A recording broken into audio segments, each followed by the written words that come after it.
Hey Stash Busters, welcome to Yarn Yak, where we yak about yarn and fiber crafts. I'm Carla. And I'm Kimmer. And we are coming to you from our local yarn shop, The Stash, in Baldwin, Wisconsin. So, how you guys doing? Tonight, we are diving into yarn weights demystified, sort of. That's right. But first, we'll show you what we have been working on this week. What have you been working on, Carla? I am still working on my Serene Afghan. Because you have a life and a job. Yeah. Too much going on. Yes. To bust a blanket out in a few days. Yeah. Yeah. And you? I am testing another hat pattern for our upcoming hat series classes that we have in November and January. So this one is called the Winter Skate Beanie. And there will be, there's a link on our Yarn Yak page. But I am doing it, this is what so it's very fall. I'm doing it in Malabrigo Arroyo. And I'm using Flama and Diana for the contrasting colors. So I'm kind of excited about this. Again, I don't like orange, but something about this makes me feel away. It makes me feel away. It makes me feel kind of a fall way. So anyway, it has a bunch of single crochet cross doubles, which gives it kind of pretty little texture, and I'm excited to see how it works up. Also, I've never done a brim first hat before, and I'm not sure how I feel about this, so I will let you know when I finish it. So that's what I'm working on. Awesome. So anyway, that's what's going on. If you ever want to know more about what we are working on, our projects, our patterns, our supplies, whatever, you can visit our website at www.shopthestashbusters.com and click on Yarn Yak up in the header, and it'll take you to the Yarn Yak page, and there will be pictures and pattern links and so forth there, and anything like specific that you need to know about what we're doing, if you know you need to know Or want to. So anyway, yarn weights. This week on Yarn Yak, yarn weights demystified. We've got so many questions about this. What do all the words, numbers, and letters really mean? I'm going to tell you guys right up front. This one is more complicated than it ever should be. And we're going to try. We're going to try to slim it down for you and make it a little more digestible. So let's dig in. You have probably looked at a yarn label or two, trying to see if it's the kind of yarn that you need for your project. Especially if you have a pattern that's telling you to use a specific yarn or a specific weight of yarn or whatever. Just like crochet hook sizing, the problems come from, again, no hard and fast worldwide industry standard measurement. There are generally recognized categories, and again, they depend on the country the yarn is made in and the market it is intended for. This is one of those things, you guys, where certain types of yarn are handled a little differently than other types of yarn. So we'll get more on that. But for example, in some countries, yarn size is named with words that refer to its gauge, and then a number referring to its ply. So it's more common for full fiber and hand spun, those types of yarns, to be labeled this way. A label on a yarn a U.S. consumer would consider a medium size yarn might say 4-ply, or it might just say worsted. On the other hand, imagine being from Australia and trying to understand the myriad of designations that we have for yarn here. We have a customer who is from Australia, and she's just like knocked silly by all the different ways we have to describe something that she perceives as very simple, because that's how they look at it and how they label it and think about it in other countries. In the US and other places, though, yarn, especially acrylic and blends, is generally referred to in terms of its total diameter, with size words like medium, and then there's a number scale of 0 through 7. Because of all this varied info, patterns will often give you more than one designation for yarn, just like on those crochet hooks. So those designations for yarn are required to achieve the gauge, or they will just list the yarn they used and let you try to figure it out. You figure it out. These differences can be incredibly confusing to even the most experienced yarn enthusiast. Yo, I have to think really hard about some of these things sometimes. I have to try to figure it out. So, fun fact, the most common question in our yarn shop is, what kind, what size, what weight of yarn do I need or will work for this pattern? It says to use this yarn, but this yarn is, who knows, some random yarn from someone's stash that was discontinued 8 years ago. What yarn should I get? That's like everyday question. Every day somebody asks that question, at least one person one time. So it's really common. So let's get into it. Let's start with ply. Our friend Sunshine Mary taught me about plies, and it really helped clarify a few things for me. So ply, P-L-Y, just means how many single strands of yarn of fibers are plied together, twisted together to make a total diameter of yarn. The more plies generally indicates a stronger tensile strength, the strength of yarn to do this, tensile strength. And also the more plies creates not more, but more than one ply creates loft and warmth because of the little air spaces in the plies. So are you still with me? Single ply is like a cotton ball. You can literally just pull it apart. Single ply, no ply, like roving. So anyway, that's kind of the thing with ply. A common example is worsted medium 4. Worsted is an old Gaelic word for medium weight yarn. It means a gauge of 16 to 20 stitches for a 4-inch row. In Australia, the UK, and other parts of the world, worsted means 4 ply. Medium indicates a medium weight yarn. 4 is a number size designation for medium weight yarn. So here's our WTF moment for you guys. 4 ply means 4 strands plied together, like I just said, but does not always mean medium weight yarn. Right. For example, in Australia, you can see yarn that is what a U.S. consumer would consider sock yarn, and it's labeled worsted fine. It's labeled that because it's 4 plies of very thin strands of fiber to make a sock or fine weight yarn. But talk about confusing if you think worsted means medium, if that's where you're coming from, okay? That's not wrong. It's just a different perspective from a different part of the world. So thankfully, for my brain's sake, I don't often come across yarns that are from Australia. So the number on many U.S. labels is a label system that refers to the total diameter of the yarn as a size measurement and does not indicate ply. For example, a size 6 can be a 4 ply or a single ply. For example, Malabrigo Rasta is a single ply, and Chunky Twist from Loops and Threads is a 4 ply. But both of those yarns are considered bulky or super bulky yarns. They're both like pretty thick. So that in the US and for a US consumer, the size measurement does not indicate ply. Okay. So measurements, weight, there are 2 weight measurements for yarn. Yeah, let's clarify this because that's another term that it's interchangeable, unfortunately, and can be confusing. Right. The weight of the yarn as a measurement of its diameter, the topic of the show, and the physical weight of the skein or hank itself, grams or ounces. So when we say weight tonight, talking about diameter, yarn diameter is measured by the WPI, or wraps per inch. Have you ever seen those little tools? They have like a little cutout section about 1 inch big, similar to like a hook or a needle gauge, where a sizer, similar to that. They're intended for you to wrap yarn around so many times in that inch space, not too tight, not too loose. And then the number of wraps tells you a general size diameter of that yarn. That's how those work. So some of them even give a tool size recommendation on the back side for the WPI, or wraps per inch, that you just wrapped. So yarn measurements are a general descriptor.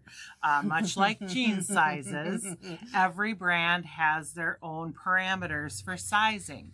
One maker's worsted 4 is another maker's DK3. And we've seen that, and I've shown some of you that over and over. Like, we often look at yarn in here and go, well, it's labeled a 3 or a DK, but you probably could use this as a worsted. It's kind of chumpy for a DK, or vice versa. This says it's a DK, but it's really like sock yarn. So, you know, to muddy the waters further, different fibers and processes do different things.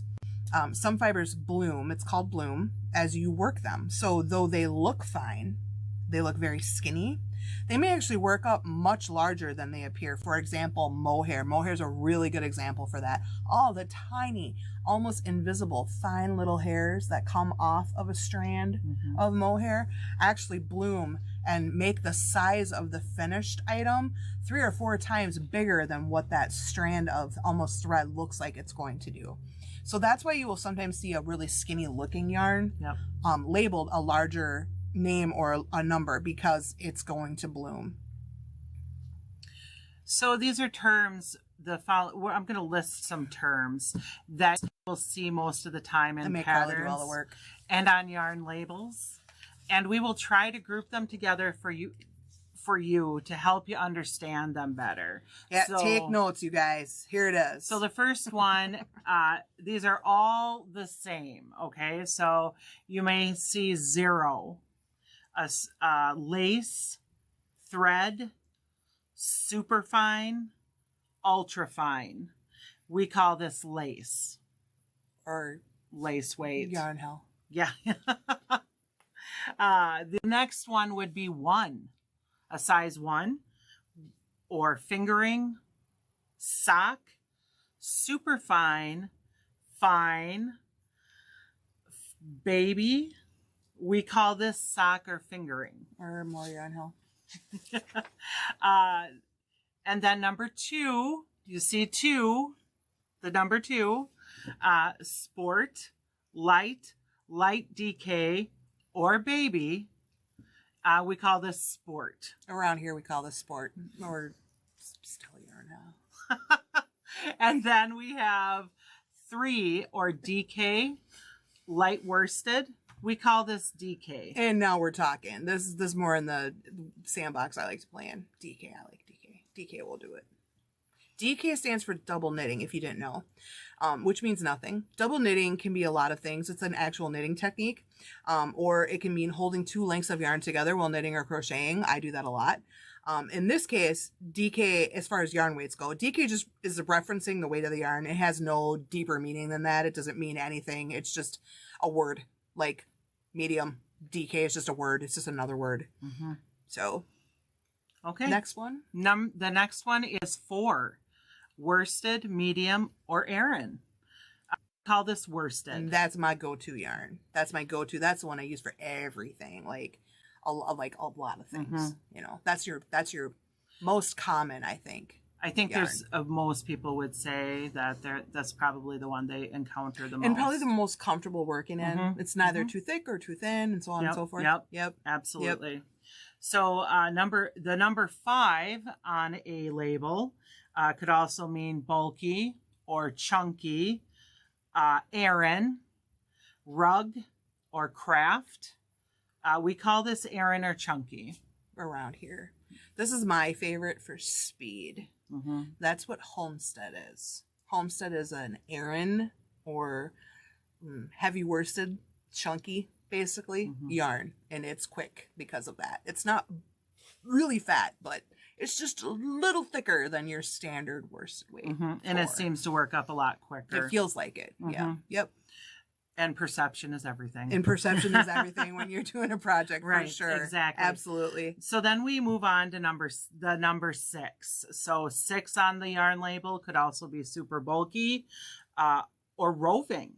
We call this super bulky. Or sore hands and an empty wallet. Roving actually means unplied fiber, but in size descriptions, it just indicates a thicker diameter. It isn't actually roving. Actual roving has no ply, and it isn't generally sold as yarn.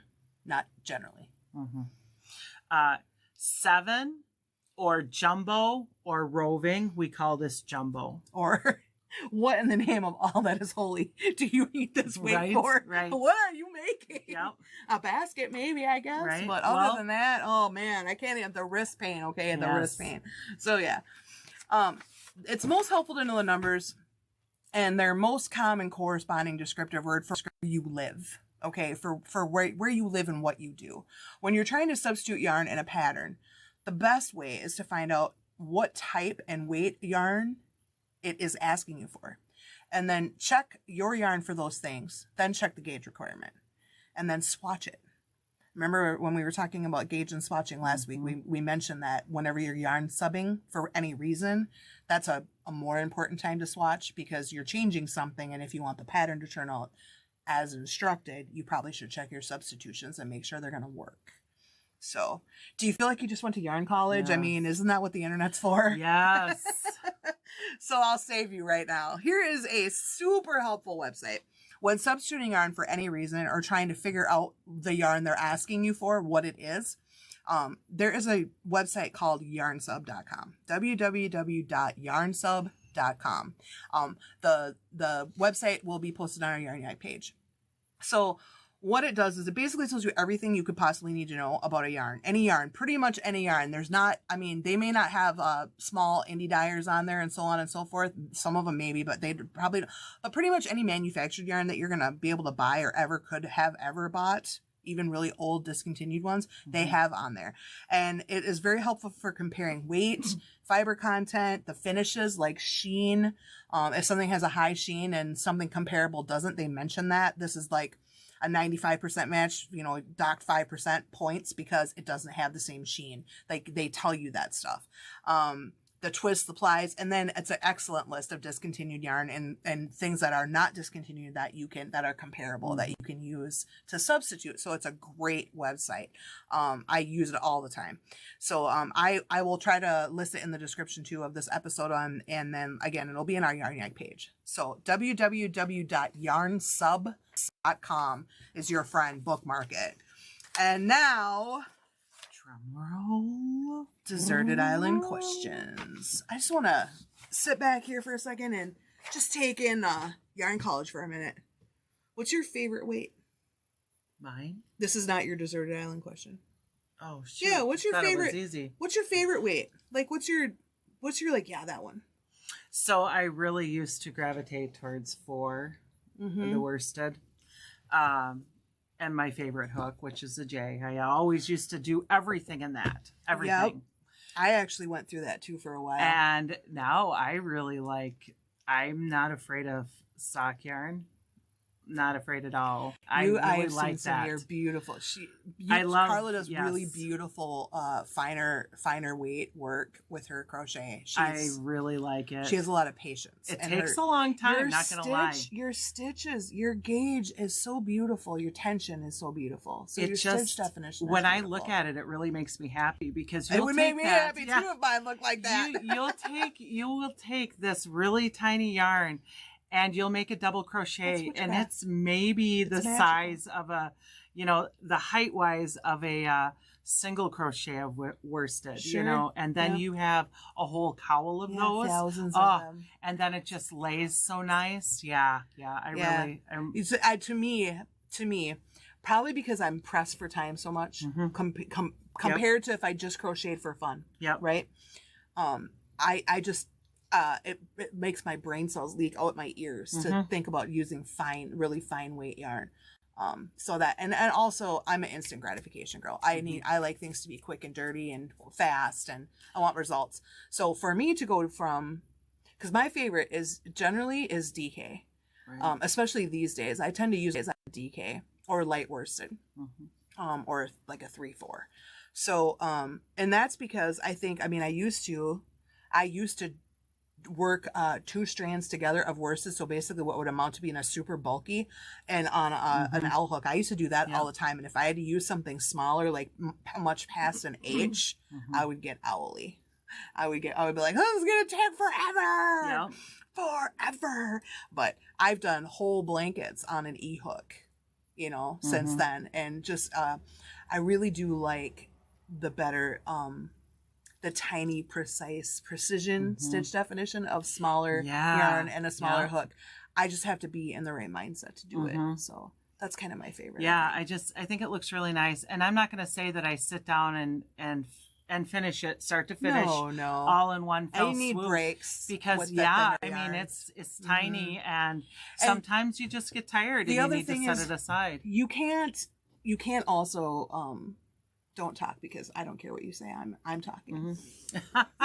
You can't deny the like the pleasure, the gratification pleasure of whipping out like a bulky hat in like 45 minutes. That's just fun. Right. And some things should be made out of bulkier yarn and because they don't look right if they're not made out of bulky yarn. So there's that too. I agree. Definitely. So anyway, you wanna hear are you ready? Hit me. Are you ready? Okay. You gotta answer this seriously. Okay. If you could only use one weight of yarn forever, no variety, only this one weight, you have to make everything you ever want to make out of only this one weight, what would it be?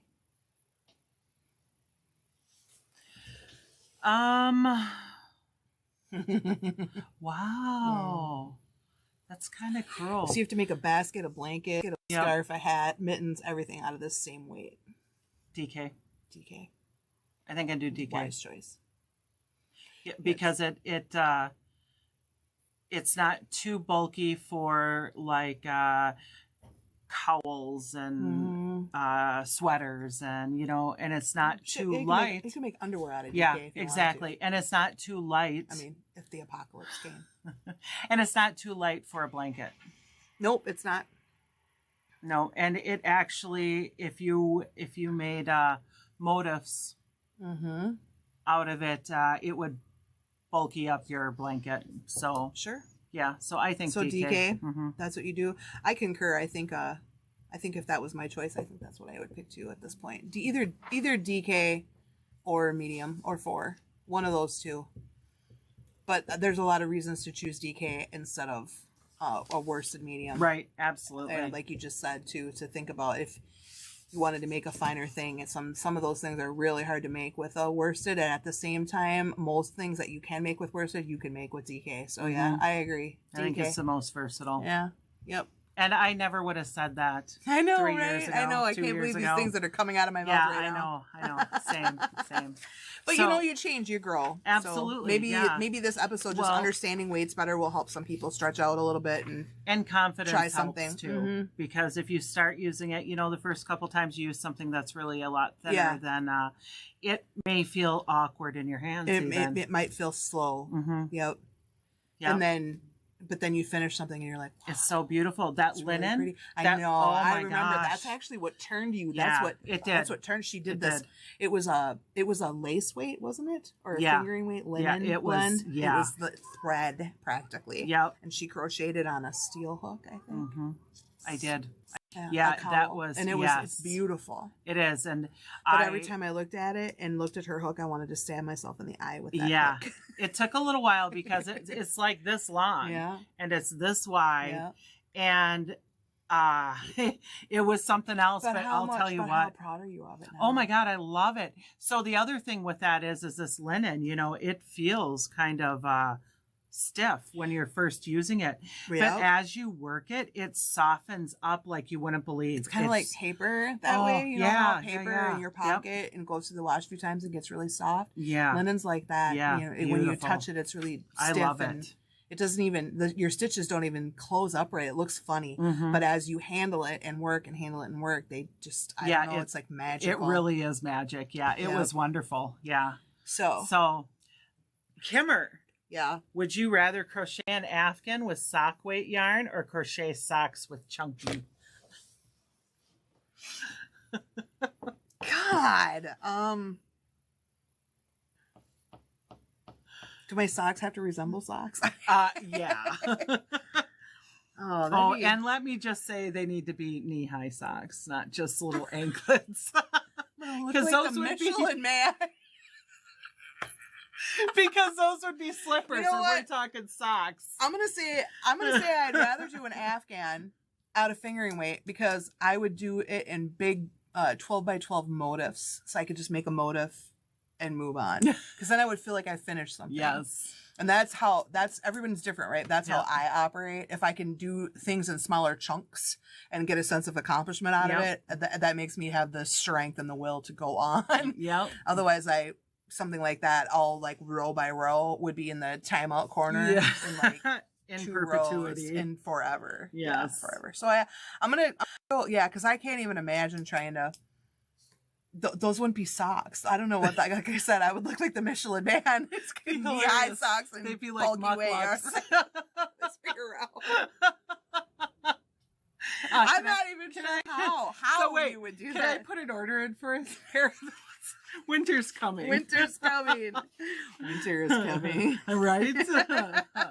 Oh, well. Funny. Well, we hope you found tonight's Yarn Yak episode helpful. Let us know in the comments your thoughts and questions or anything, if you think we're crazy or weird or whatever. We don't care. We want to know what you really think. We already know the answer. Well, we know we're weird and crazy. But anyway, you can comment on that. You can ask us questions on our Facebook page too, under the pin post on the top of the page that says questions with the little jumping chicks for Chicks with Sticks.